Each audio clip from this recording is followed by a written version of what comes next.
Assalamualaikum warahmatullahi wabarakatuh. Saya Ira Madana dengan NIM 19044111733. Saya akan mempresentasikan makalah keamanan jaringan. Ini dilakukan untuk memenuhi UAS mata kuliah keamanan jaringan yang diampu oleh Pak Alim Surya Sarumun, Eskom MPD. Langsung saja. Makalah keamanan jaringan disusun oleh Ira Madana.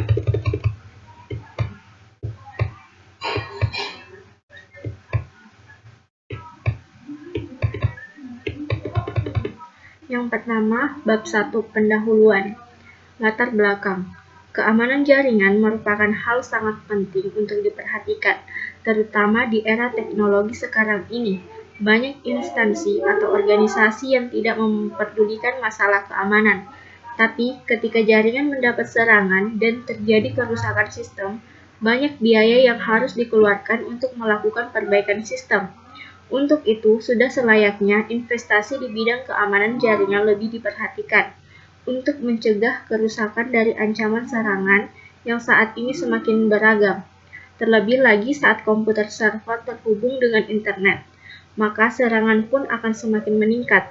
Berbagai macam teknik serangan terus dikembangkan dan tidak bisa diabaikan. Untuk itu, perlu disiapkan keamanan untuk mengamankan dan meminimalisir ancaman pada jaringan pada server. Adapun rumusan masalah, yang pertama, bagaimana konsep keamanan jaringan. Yang kedua, bagaimana konsep firewall. Yang ketiga, bagaimana konsep VPN. Yang keempat, bagaimana konsep autentifikasi jaringan. Dan selanjutnya yang kelima, bagaimana konsep virus komputer. Dan bagaimana konsep spyware.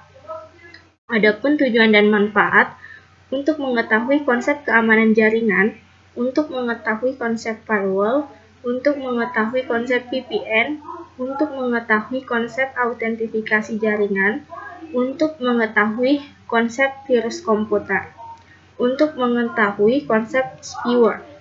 Selanjutnya, bab 2, pembahasan. Konsep keamanan jaringan.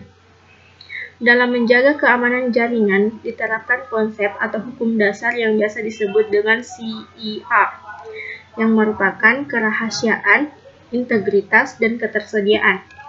Yang pertama, kerahasiaan.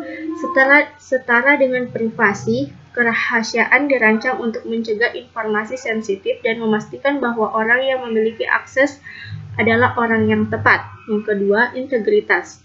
Integritas melibatkan menjaga konsisten, akurasi, dan kepercayaan data. Yang ketiga, ketersediaan.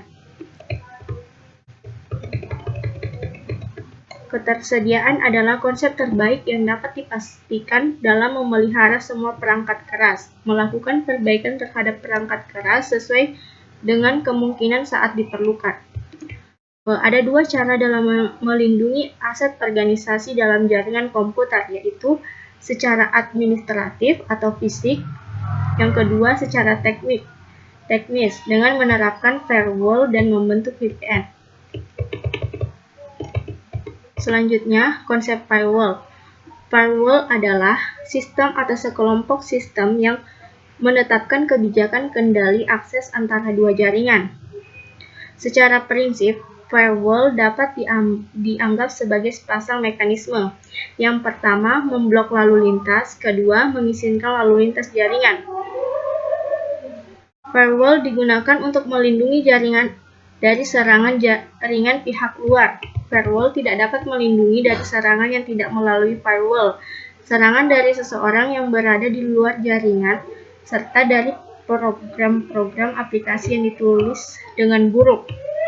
Secara konseptual, terdapat dua macam firewall, yaitu network level dan application level. Selanjutnya, istilah firewall. Yang pertama ada host, Bayesian host, packing, filtering, dan perimeter network. Selanjutnya, keuntungan firewall. Yang pertama, fokus dari segala keputusan sekuritas karena merupakan satu titik tempat keluar masuknya trafik internet pada suatu jaringan. Yang kedua, dapat menerapkan suatu kebijaksanaan sekuritas. Yang ketiga, dapat mencatat segala aktivitas yang berkaitan dengan alur data secara efisien. Yang keempat, dapat digunakan untuk membatasi penggunaan sumber daya informasi. Selanjutnya, klasifikasi desain firewall. Yang pertama, paket filtering. Sistem paket filtering atau screening router adalah router yang melakukan routing paket antara internal dan eksternal network secara selektif sesuai dengan security policy yang digunakan pada network tersebut. Informasi yang digunakan untuk menyelesaikan paket-paket tersebut adalah IP address asal, IP address tujuan, protokol, TCP UDP atau ICMP, port TCP atau UDP asal, port TCP atau UDP tujuan. Contoh routing paket selektif yang dilakukan oleh screening router. Semua koneksi dari luar sistem yang menuju internal network diblokade, kecuali untuk koneksi SMTP. Yang kedua, memperbolehkan servis email dari VTP, tetapi memblok servis-servis berbahaya seperti TFTP, RPC, dan R-Service. Keuntungan dari paket filtering, tingkat keamanannya masih rendah. Yang kedua, masih memungkinkan adanya IP spoofing. Yang ketiga, tidak ada screening pada layar-layar di atas network layer. Yang kedua, aplikasi level gateway. Proxy merupakan perantara antara internal network dengan external network. Selanjutnya, keuntungan dari sistem proxy ini, tingkat keamanannya lebih baik daripada screening router, deteksi paket yang dilakukan sampai pada layar aplikasi. Kekurangannya, yang pertama, performansinya lebih rendah daripada screening router karena terjadi penambahan header pada paket yang dikirim. Yang kedua, aplikasi disupport oleh proxy ini terbatas. Yang ketiga, sistem ini kurang transparan. Yang ketiga, circuit level gateway. Circuit level gateway merupakan sistem yang berdiri sendiri atau fungsi khusus yang terbentuk dari tipe application level gateway. Adapun cara kerjanya yaitu gateway akan mengatur kedua hubungan TCP tersebut. Yang kedua, satu di antara dirinya dengan TCP pada penggunaan lokal, serta satu lagi antara dirinya dengan TCP pengguna luar. Yang ketiga, saat dua buah hubungan terlaksana, gateway akan menyalurkan TCP segmen dari satu hubungan ke lainnya tanpa memeriksa isinya. Yang terakhir, fungsi pengamannya terletak pada penentuan hubungan mana yang diizinkan. Yang keempat, arsitektur dasar firewall. Yang pertama, arsitektur dual home host. Sistem DHG menggunakan sebuah komputer dengan paling sedikit dua network interface. Interface pertama dihubungkan dengan jaringan internal dan yang lainnya dengan internet. Yang kedua, dual home host berfungsi sebagai bastion host. Yang kedua yaitu screened host. Pada topologi SHG, fungsi firewall dilakukan oleh sebuah screening router dan bastion host. Dengan cara ini, setiap client server pada jaringan internet dapat menggunakan fasilitas komunikasi standar dengan internet tanpa harus melalui proxy. Selanjutnya, yang ketiga, screened subnet. Firewall dengan screened subnet menggunakan dua screening router dan jaringan tengah antara kedua router tersebut di mana ditempatkan pada bastion host. Kelebihan susunan ini akan terlihat pada waktu optimasi penempatan server. Selanjutnya itu konsep Virtual Private Network atau VPN. VPN atau jaringan pribadi maya sama dengan jaringan pribadi pada umumnya, di mana satu jaringan komputer suatu lembaga atau perusahaan di suatu daerah atau negara terhubung dengan jaringan komputer dari satu grup perusahaan yang sama di daerah atau negara lain. Perbedaannya hanyalah pada media penghubung antara jaringan.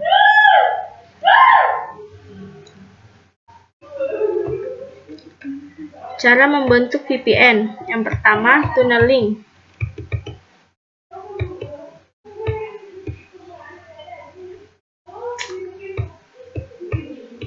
Yang kedua, firewall.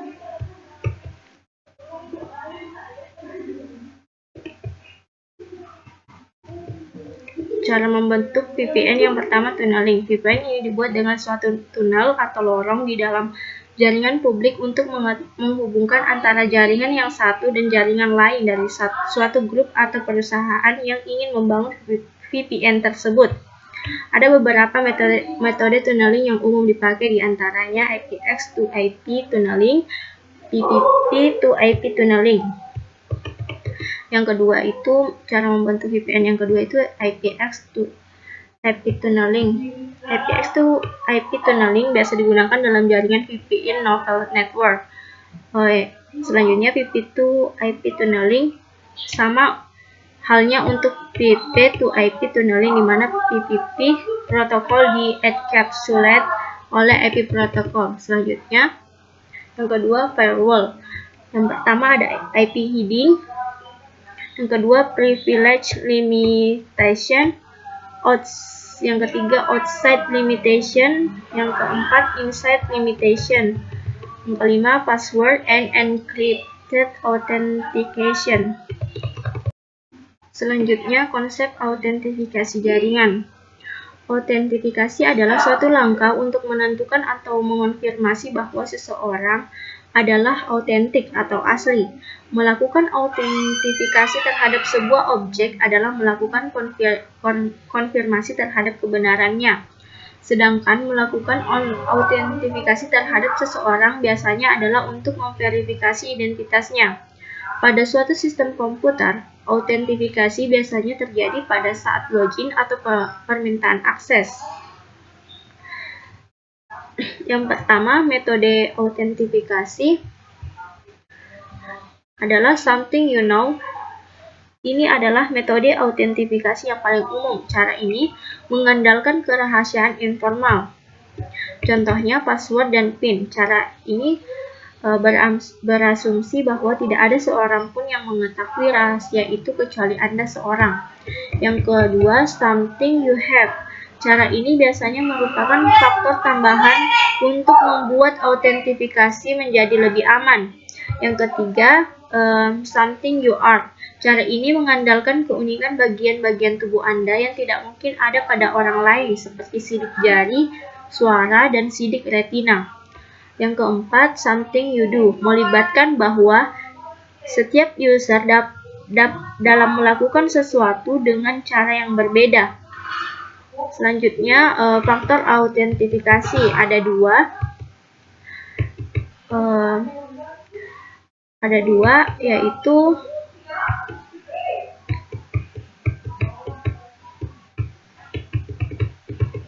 yaitu OTP, one time password. Setelah pengguna memasukkan username dan password ke dalam web atau aplikasi, sistem akan mengirimkan kata sandi yang hanya bisa digunakan satu kali kepada pengguna. Yang kedua, TOTP, time-based one-time password. Mode autentifikasi ini menghindari kebutuhan konektivitas. Kode akan dibuat di perangkat pengguna sendiri menggunakan algoritma RPC 6238. Selanjutnya, CAPTCHA. CAPTCHA merupakan singkatan dari Completely Automated Public Turing Test to Tell Computer and Humans. Merupakan sebuah metode Turing test yang digagas oleh Alan Turing pada tahun 1950. CAPTCHA adalah sejenis fitur challenge respon untuk memastikan bahwa respon yang dihasilkan hanya boleh dibuat oleh manusia dan bukannya komputer. Dengan arti lain, CAPTCHA adalah pengesahan kata ujian yang dimasukkan dari suatu bentuk sign-up atau sign-up akun Gmail, Yahoo, Facebook, Twitter, YouTube, Kaskus, dan berbagai macam website lainnya. CAPTCHA digunakan oleh pemilik situs web untuk mencegah hacker dan spammer menyalahgunakan layanan online atau melakukan aktivitas online yang tidak etis. Jenis-jenis CAPTCHA, tes CAPTCHA, picture recognition CAPTCHA, dan math CAPTCHA, dan lain-lain. Selanjutnya, virus jaringan. Virus komputer adalah suatu program komputer yang menduplikasi atau menggandakan diri dengan menyisipkan kopian atau salinan dirinya ke dalam media penyimpanan atau dokumen serta ke dalam jaringan secara diam-diam tanpa sepengetahuan pengguna komputer tersebut. Efek dari virus yaitu menyerang file executable .txt dan .com, namun ada juga yang menyerang file-file dokumen dan boot record. Penularan virus ke komputer lain biasanya melalui pengkopian file-file yang terinfeksi. Efek virus komputer sangat beragam, mulai dari muncul pesan-pesan aneh hingga merusak komputer serta menghapus file atau dokumen kita. Kriteria virus. Yang pertama, kemampuan untuk mendapatkan informasi. Yang kedua, kemampuan untuk memeriksa suatu file. Yang ketiga, kemampuan untuk menggandakan diri dan menularkan diri. Yang keempat, kemampuan melakukan manipulasi. Dan yang kelima, kemampuan untuk menyembunyikan diri.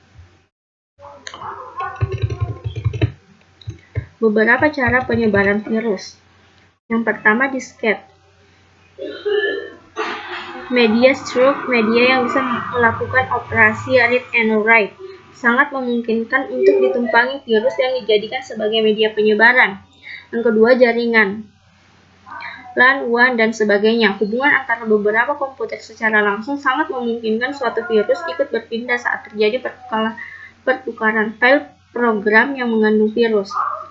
Yang ketiga, www, internet.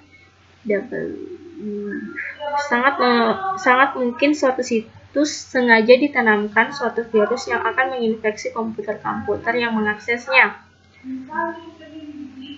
Yang keempat, software yang freeware, server atau bahkan bajakan. Banyak sekali virus yang sengaja ditanamkan dalam suatu program yang disebarluaskan baik secara gratis atau trial version yang tentunya sudah tertanam virus di dalamnya.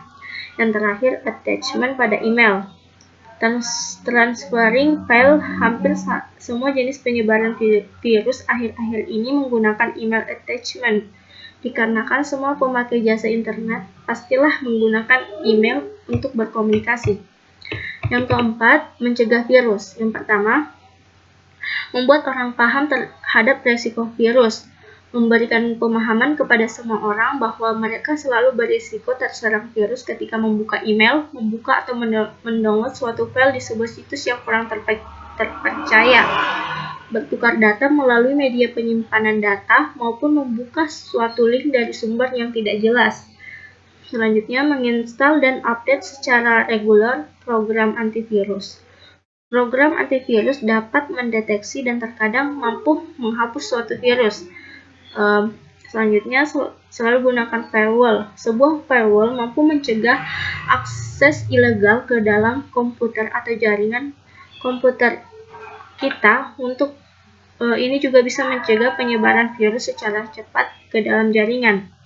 Selalu backup secara reguler data.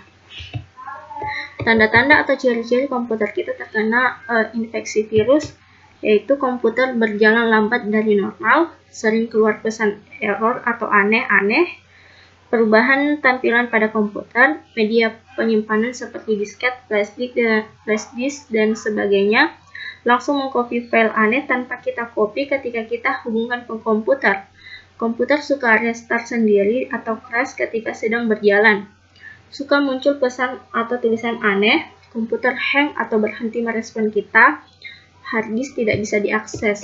Selanjutnya, on-site spyware.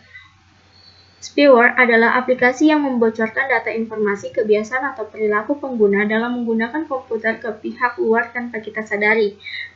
Biasanya digunakan oleh pihak pemasang iklan. Spyware merupakan suatu program yang tidak merusak data, tapi berusaha mengambil informasi tentang aktivitas user secara diam-diam.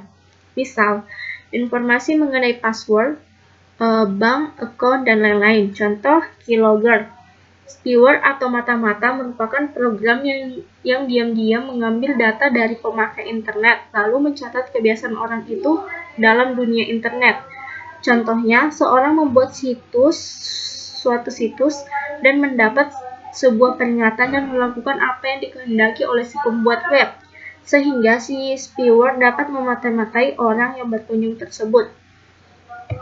Ada dua kelompok besar spyware, yaitu adware dan malware. Adware, program ini bertujuan mengambil data secara diam-diam dari target komputer sebagai target periklanan. Yang kedua, malware. Program ini didesain untuk menyebabkan kerusakan pada komputer.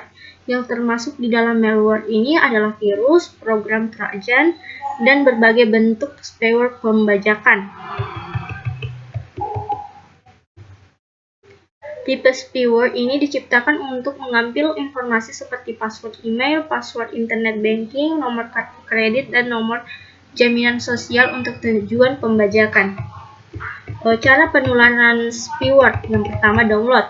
Untuk lebih aman, pastikan kita download pada situs yang terkenal dan file yang kita download sesuai dengan tipe file yang Anda inginkan. Yang kedua, situs dewasa. Situs dewasa adalah salah satu ancaman terbesar di mana mereka akan melakukan segala cara dengan tipu dayanya hingga kita ingin mendaftar dengan menggunakan kartu kredit kita. Yang ketiga, iklan. Hampir setiap situs sekarang memiliki iklan. Jika kita ingin mengklik suatu iklan pada situs, sebaiknya kita lihat dan amati benarkah iklan tersebut merupakan iklan yang sedang kita cari. Jangan tertipu dengan iklan yang terkadang berupa tombol OK atau play sehingga kita terpojok untuk memainkannya. Dan ternyata iklan tersebut merupakan pancingan terhadap ancaman selanjutnya. Yang keempat, spyware, shareware, dan perangkat lunak. Freeware, pastikanlah Anda hanya mendownload shareware dan free dari situs besar yang terpercaya. Yang terakhir, email tidak diketahui. Tiap hari kita dibombardir dengan surat sampah. Kita semua membenci ini, tapi sekali-kali ada satu email yang sangat memikat di mana membuat kita penasaran untuk melihatnya. Secepat kita membuka email itu, kita telah terkena keancaman dari spyware. Contoh, jika kita memenangkan undian lotre.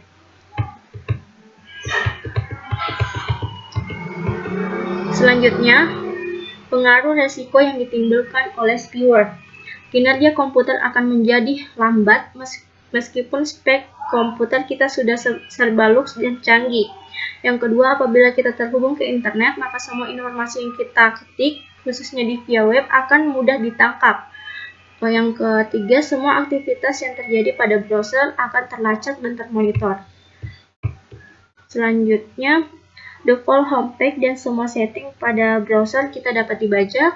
Koneksi internet akan sangat lambat dan lelet. Tips melindungi komputer dari spyware. Waspadai situs tempat Anda mendownload. Jangan sembarang mendownload di situs-situs download gratisan.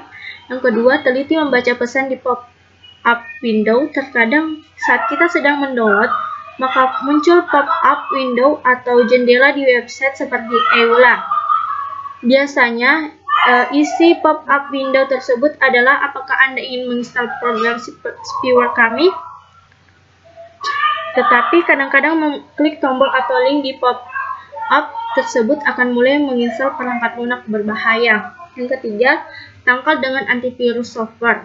Virus perangkat lunak antivirus telah diperluas untuk mencakup memerangi cacing, trojan, kerentanan eksploitasi, lelucon, hoax, dan bahkan spyware dan adware.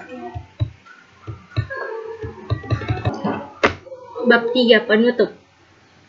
Adapun kesimpulan dalam pembuatan makalah ini yaitu jaringan komputer internet yang sifatnya publik dan global pada dasarnya kurang aman. Banyak dampak negatif yang ditimbulkan. Maka dari itu, untuk menjaga keamanan jaringan harus juga mempunyai etika yang baik, atau dengan kata lain tidak menyalahgunakan jaringan komputer. Untuk meningkatkan keamanan jaringan dapat menggunakan beberapa metode, yaitu autentifikasi, penggunaan metode enkripsi, deskripsi, dan menggunakan firewall, dan pertahanan dengan antivirus. Saran, dari hasil pembuatan makalah ini diharapkan ke depannya penggunaan sistem penanggulangan kejahatan keamanan jaringan lebih dikembangkan, karena sangatlah diperlukan untuk keamanan dan kenyamanan bagi semua pengakses internet. Selain itu, untuk menjaga data-data dari perusakan, pencurian, maupun pembajakan. Itulah hasil presentasi makalah keamanan jaringan. Kurang dan lebihnya mohon dimaafkan. Wassalamualaikum warahmatullahi wabarakatuh.